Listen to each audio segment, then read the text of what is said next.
પંચમહાલ જિલ્લાના શહેરા તાલુકાના વલ્લભપુર ગામના એક ખેડૂતે નવી રાહ ચીંધી છે.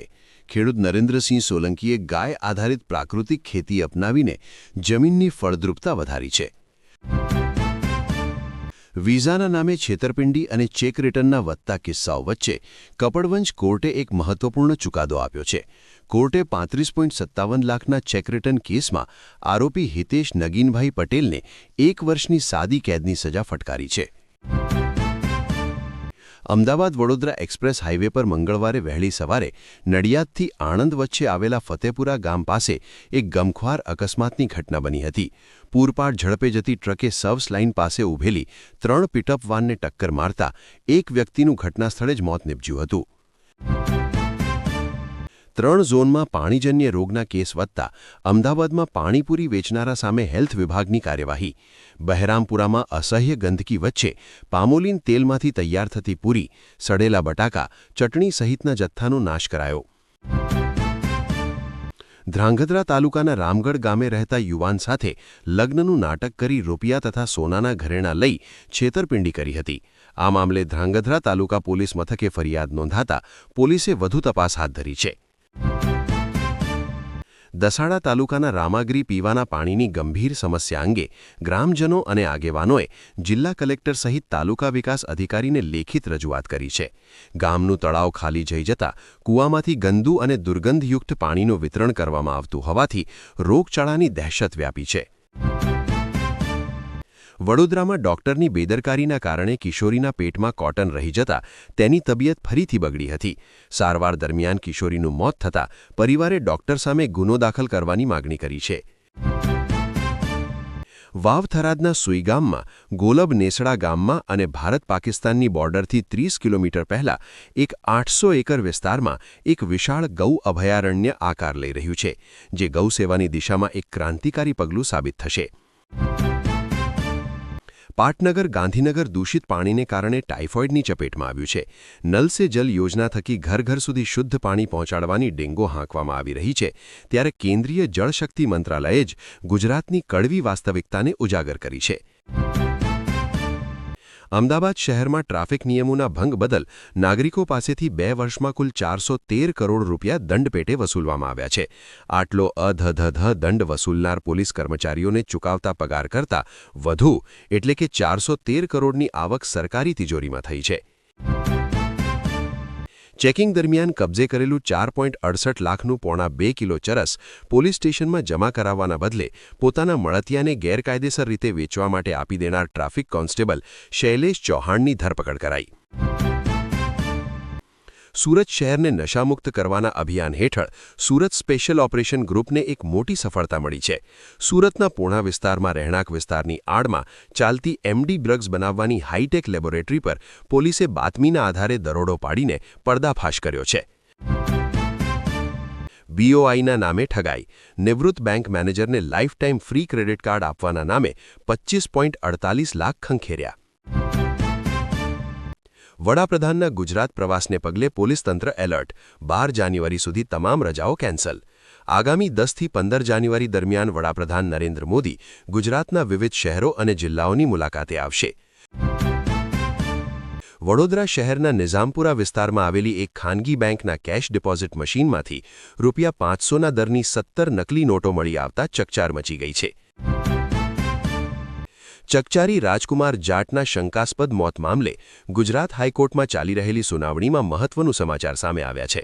આ કેસના મુખ્ય આરોપી ગણેશ ગોંડલના નાર્કો ટેસ્ટનો રિપોર્ટ કોર્ટમાં રજૂ કરવામાં આવ્યો છે. ધ્રોલમાં હોટલ પર ચા પી રહેલા મોરબીના કોન્ટ્રાક્ટર યુવાનને હડધૂત કરી માર મારી કાર ઝૂંટી લેવાઈ. 3 શખ્સો સામે પોલીસ ફરિયાદ. અમદાવાદ શહેરની શાળાઓએ એક પ્રશંસનીય પહેલ કરી છે. શહેરની આશરે 1800 જેટલી શાળાઓના 5 લાખથી વધુ વિદ્યાર્થીઓ અને સ્ટાફ મિત્રોએ પક્ષીઓ અને મનુષ્યોના જીવ બચાવવા માટે સામૂહિક સંકલ્પ લીધા છે. પંચમહાલ જિલ્લાના કાલોલમાં પોલીસ દ્વારા હાથ ધરવામાં આવેલા રૂટીન ચેકિંગ દરમિયાન એક હાઈ વોલ્ટેજ ડ્રામા સર્જાયો હતો. નગરપાલિકાના કારોબારી અધ્યક્ષ અને પોલીસ કર્મચારીઓ વચ્ચે રસ્તા પર જ ઉગ્ર બોલાચાલી થઈ હતી. અમદાવાદમાં એસીબીની ટ્રેપ. નિવૃત્ત પ્રિન્સિપલની ફાઇલો પાસ કરવા ₹3 લાખની લાંચ માગી. કોલેજનો વોચમેન ઝડપાયો. ટ્રસ્ટી ફરાર.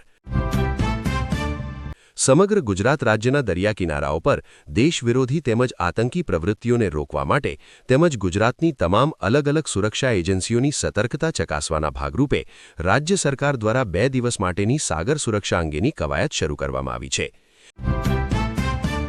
2014થી 2024 સુધી સતત ચૂંટાઈને આવેલા 102 સાંસદોની સંપત્તિમાં છેલ્લા 10 વર્ષમાં સરેરાશ 110%નો જંગી વધારો જોવા મળ્યો છે. આ સાંસદોની 2024માં સરેરાશ સંપત્તિ 15.76 કરોડથી વધીને 33.13 કરોડ થઈ ગઈ હતી. મધ્યપ્રદેશના ઇન્દોરમાં દૂષિત પાણીને કારણે થયેલા 20 લોકોના મોત વચ્ચે એક ભયાનક રિપોર્ટ સામે આવ્યો છે. કેન્દ્ર સરકારના જલ જીવન મિશનના લેટેસ્ટ ફંક્શનેલિટી એસેસમેન્ટ રિપોર્ટ મુજબ રાજ્યના ગ્રામ્ય વિસ્તારોમાં પૂરો પાડવાતો 3જા ભાગનો પાણીનો પુરવઠો માનવ વપરાશ માટે અસુરક્ષિત છે. હરિયાણામાંથી એવા સમાચાર સામે આવ્યા છે જેણે ફરી એકવાર દીકરાનો મોહ અને મહિલાઓના સ્વાસ્થ્ય સંબંધિત સવાલોને ચર્ચામાં લાવ્યા છે. જિલ્લાના ઉચાના શહેરની હોસ્પિટલમાં 37 વર્ષીય મહિલાએ પોતાના 11મા બાળકને જન્મ આપ્યો. 10 દીકરીઓ બાદ આ પરિવારમાં દીકરાનો જન્મ થયો, જેનું નામ તેની બહેનોએ ખૂબ જ ઉત્સાહથી દિલખુશ રાખ્યું છે. મહારાષ્ટ્રના અકોટમાં ભાજપનું ઓવેસીના એઆઈએમએમ સાથે ગઠબંધન, સત્તા માટે વિચારધારાના ધજિયા. ઝારખંડના પશ્ચિમ સિંઘભૂમ જિલ્લામાં જંગલી હાથીએ હાહાકાર મચાવ્યો છે. મંગળવારે એટલે કે 6ઠી જાન્યુઆરીએ મોડી રાત્રે હાથીએ અલગ અલગ ગામોમાં હુમલો કરીને 7 લોકોને મોતને ઘાટ ઉતારી દીધા છે. વેનેઝુએલામાં અમેરિકા દ્વારા કરવામાં આવેલી સૈન્ય કાર્યવાહી અને પ્રમુખ નિકોલસ માદુરોને કસ્ટડીમાં લેવાના અણધાર્યા ઘટનાક્રમ પર ભારત સરકારે પોતાનું વલણ સ્પષ્ટ કર્યું છે. વિદેશમંત્રી એસ જયશંકરે જણાવ્યું છે કે ભારત વેનેઝુએલાની વર્તમાન સ્થિતિને લઈને અત્યંત ચિંતિત છે. મહારાષ્ટ્ર કોંગ્રેસના ઉપપ્રધાન અને અકોલા લોકસભા બેઠકના પૂર્વ ઉમેદવાર હિદાયતુલ્લા પટેલની મંગળવારે એટલે કે 6ઠી જાન્યુઆરીએ બપોરે અકોલા જિલ્લામાં ઘાતકી હત્યા કરવામાં આવી છે. ભારતે યુક્રેન યુદ્ધ શરૂ થયા પછી રશિયા પાસેથી 144 અબજ યુરો એટલે કે $168 અબજ ક્રૂડ ઓઇલ ખરીદ્યું છે, જ્યારે રશિયા આટલા સમયગાળામાં ઓઇલ અને ગેસની અનામતોમાંથી $1.16 લાખ કરોડ કમાયું હોવાનું યુરોપિયન થિંક ટેન્કનું માનવું છે. પાકિસ્તાની સેનાના જનરલ હવે સડકછાપ ભાષા પર ઉતરી આવ્યા છે. તાજેતરમાં જ પાકિસ્તાની સેનાના પ્રવક્તા અને ઇન્ટર સર્વિસીસ પબ્લિક રિલેશન્સના પ્રમુખે એક પ્રેસ બ્રીફિંગમાં ભારતને પોલી ધમકી તો આપી જ, પરંતુ આ સાથે જ તેમણે ખૂબ જ નીચલા સ્તરની ભાષાનો પણ પ્રયોગ કર્યો છે. કેન્દ્ર સરકારે જીડીપીનો ઉત્સાહજનક ડેટા જાહેર કર્યો છે, જેનાથી નાણાકીય વર્ષ 2025-26માં દેશની પ્રગતિમાં વધારો થવાની આશા જાગી છે. વર્ષ 2024-25માં ભારતનો જીડીપી દર 6.5% હતો, ત્યારે કેન્દ્ર સરકારે જાહેર કરેલા નવા આંકડા મુજબ 25-26માં જીડીપી દર 7.4% પર પહોંચવાનો અંદાજ છે. ઇતિહાસ રચાયા બાદ અચાનક ગબડી ચાંદી, એક ઝટકે 5000થી વધુનો કડાકો, સોનું પર તૂટ્યું. દર્શક મિત્રો, આજના સમાચાર અહીં પૂરા થાય છે. તમે કયા જિલ્લામાંથી અમારા સમાચાર સાંભળો છો એ અમને કોમેન્ટ્સમાં જણાવો. દરરોજ સમાચાર સાંભળવા અમારી ચેનલ વિશ્વદર્શનને લાઇક કરો, શેર કરો અને સબસ્ક્રાઇબ જરૂર કરજો. મળીએ કાલે નવા સમાચાર સાથે.